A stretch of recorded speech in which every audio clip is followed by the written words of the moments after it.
Hello students, welcome to Punjab GK series for PCS 2024 prelims. So in this lecture, we'll be decoding another theme from biodiversity conservation. If you are following the series, in last lecture we had covered Ramsar sites of Punjab. There were 6 Ramsar sites which we had covered qualitatively. So in today's lecture, we'll be taking things forward. So first of all, we all know that the state animal of Punjab is the black buck, which is scientifically known as Antelope cervicapra. Even though the IUCN status of the species is least concerned, but lot of communities have religious sentiment with it, and this animal happens to be the state animal of Haryana as well. And we all know Bishnoi community is strongly associated with conservation of black buck. Apart from that, the state bird is northern goshawk. Accipiter gentialis is its scientific name, and this was asked in the PCS prelims question as well. And once again, the IUCN status of the species continue be on the, you could say, the least concerned side, because the number are stable. So we can say that Punjab state animal and bird conservation is at optimum level, because they currently are in the safest possible category for any wildlife species. Apart from that, the state animal, aquatic animal was declared few years back, and it happens to be, which we had covered in our last lecture as well, it is indus dolphin, because we all know our national aquatic animal is the Gangetic dolphin, and so on similar lines the state aquatic animal which is commonly found in Beas river is the Indus water dolphin, is scientifically known as Platanista, you could say Gigantica minor. So these scientific names are, even though not important, but there's no harm, at least you could mug up the introductory word, like Platanista is for dolphin, the Antelope cervicapra for the black buck, and Accipiter for the northern goshawk. And apart from that, there is no harm in covering the state tree as well, which happens to be the, you could say, economic as well as commercial tree of Sisyam.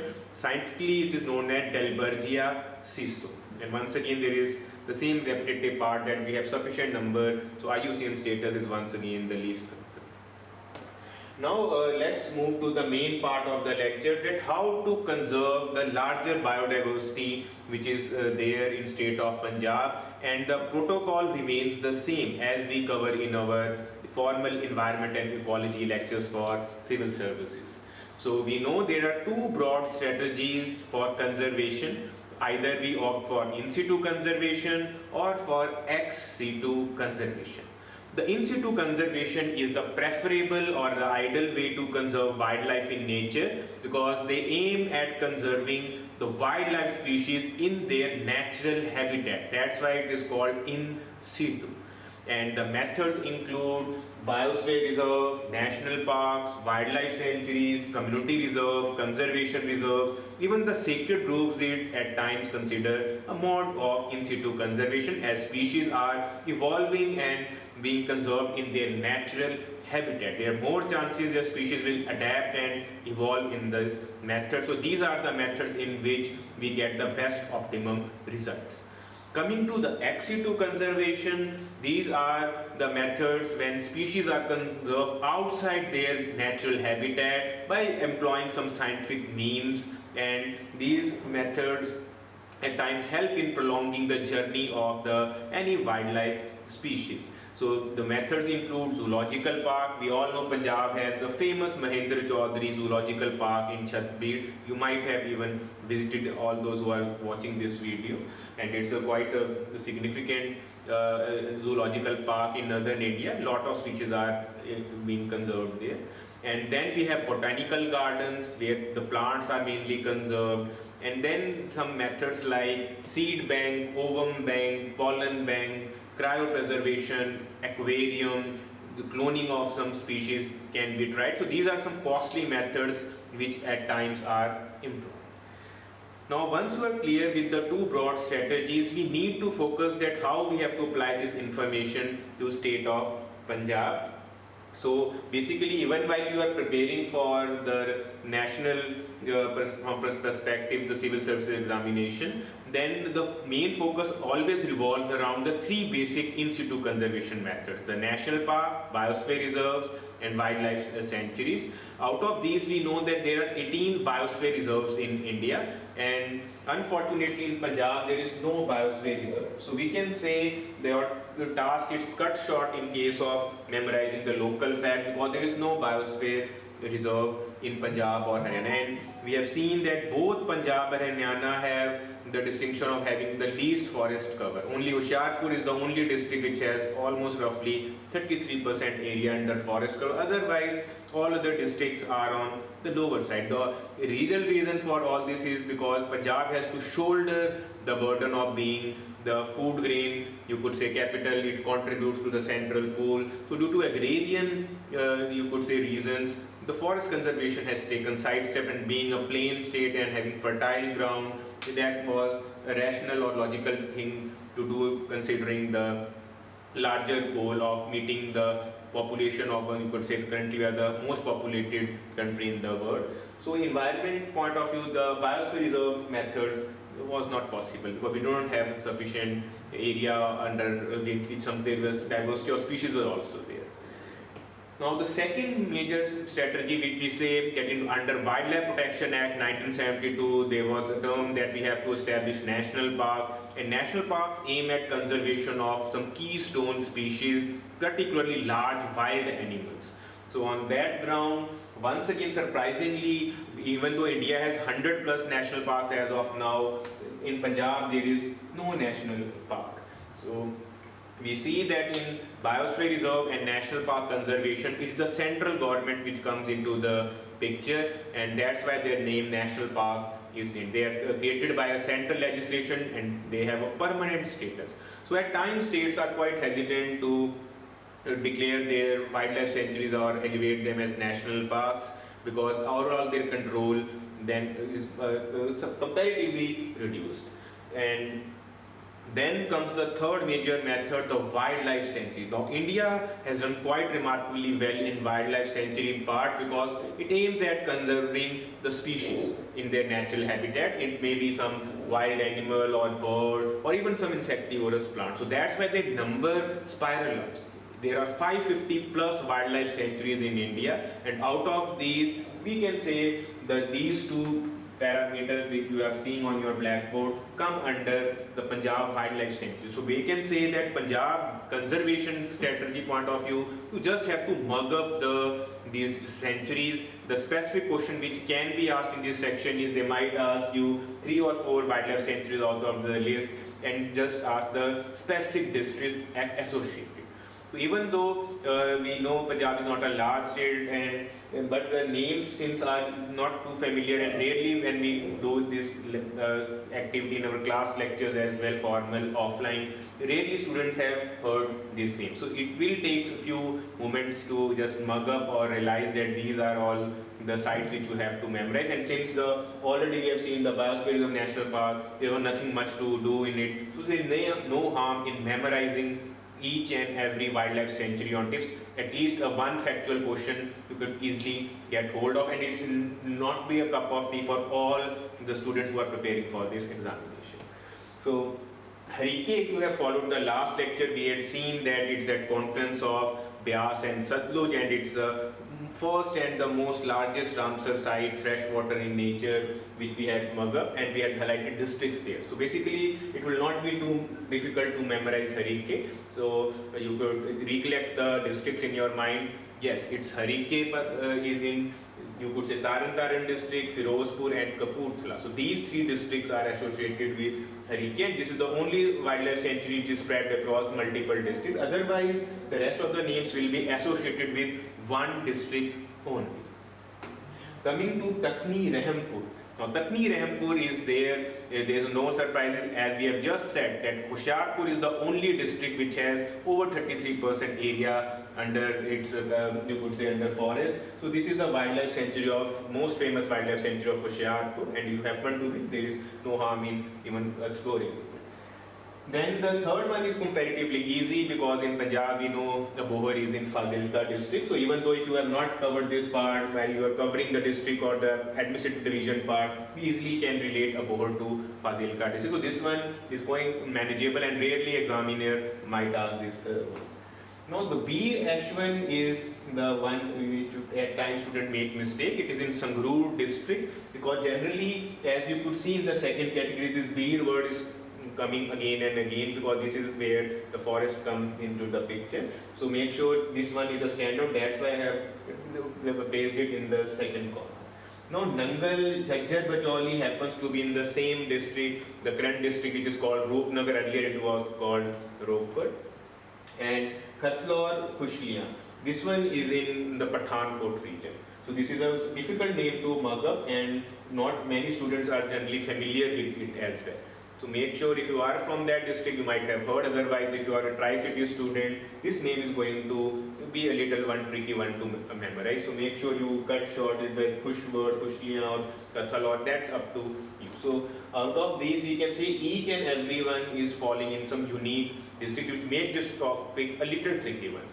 But hold your breath, the next names which are enumerated, they are not are a single district itself. So basically, whatever the name is, you just have to understand apart from Bir Ashwin, rest of the Birs are in single district. It's in Patiala district. Patiala has a considerable population of deer parks and the state animal you can easily find there. So these all sanctuaries are aimed at conservation of the black buck and other deer species which are commonly associated. So Mir, Botibag, Budyalpura, Guneri, Mehas, Bhatsan, Dosans, these all are in Patiala district. So you can easily memorize them. So most of the time students just memorize these 5-6 names and rest of them they blindly take as Patiala.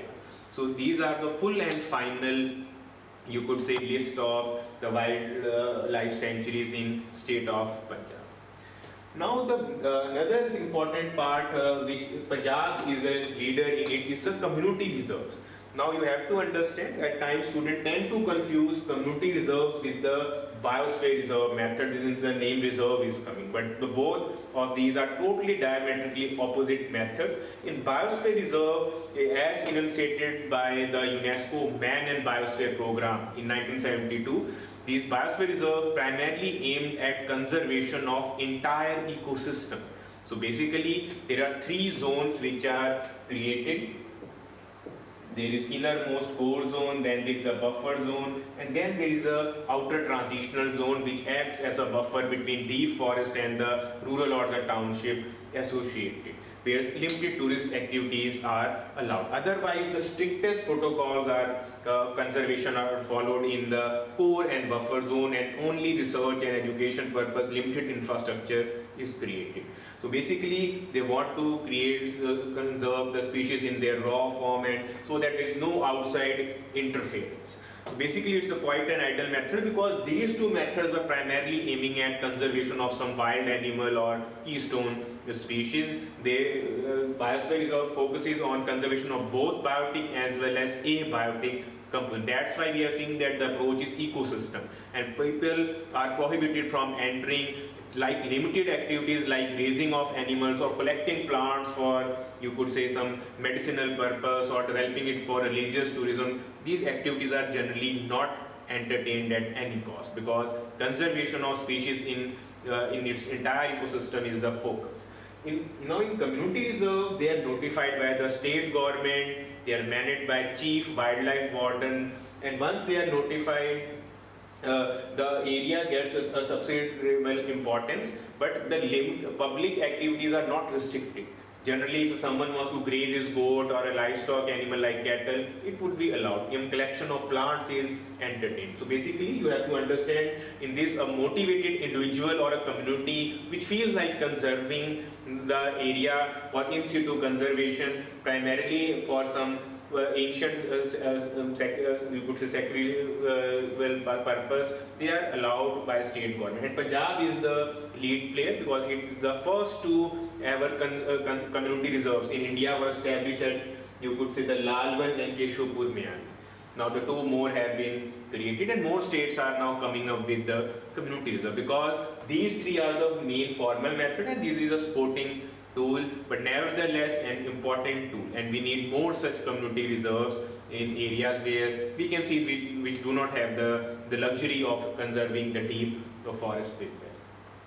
So make sure while covering this part, you don't ignore this community reserve section. This year's UPSC prelims, as we had highlighted in last lecture as well, there was a specific question on community reserve. The facts like who is managing it, limited activities are allowed or not, and what is the broader purpose they were asked in a multiple statement format. But hopefully in Punjab, they might even ask you exact sites. So make sure if you are investing your preparation in the environment ecology section of Punjab, you don't take these facts lightly, because these are comparatively more manageable. These are just 4 sites.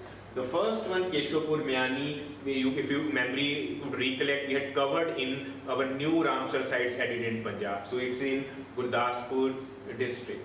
Now Siswan, if you are a tri-city student, these words will not be too difficult to memorize. It's in Sahibzada Ajit Singh Nagar, SAS. The Lalwan community reserve once again is associated with the district which has the highest forest cover, Hoshiarpur, so no surprises in guessing that one. And the last name is quite a lengthy name. It's saying Panniwala, Haripura, Diwan, Khera. So this we could say junction is located at Fazilka district. So we have seen some of the districts directly or indirectly are associated with conservation of species in their respective categories. So make sure you are absolutely clear about the 6 Ramsar sites, and there are no national parks or biosphere reserves to be associated. If any statement comes, they will be misleading statements. And out of sanctuaries, yes, it would take a little bit of time to mug up these districts, but at least you have a luxury that at least out of the 6 are in the single district Patiala. And community reserve, since 2 names are you have already covered in the previous lecture, so you need to just mug up 2 additional names. And apart from that, the wild boar is one animal which you should stay in focus, because at times it is menaced to, since a farm community, it is associated as a vermin species, and the state government allows the selective killing in some districts. So that's another aspect. At times the wildlife could be a boon or a bane. So currently we were focusing on their conservation part at times, but when they are creating a menace, so some selective decision are allowed to fuel such wild animal species. So we have just in this lecture summarized the in-situ conservation in a nutshell. The ex-situ conservation part, you could just go through the book of few of the botanical gardens which are there, so that the part takes a complete coverage. And since the other methods like the, you could say the aquariums, or you could say the gene bank, or you could say sperm ovum bank, these are not to develop once again in Punjab still.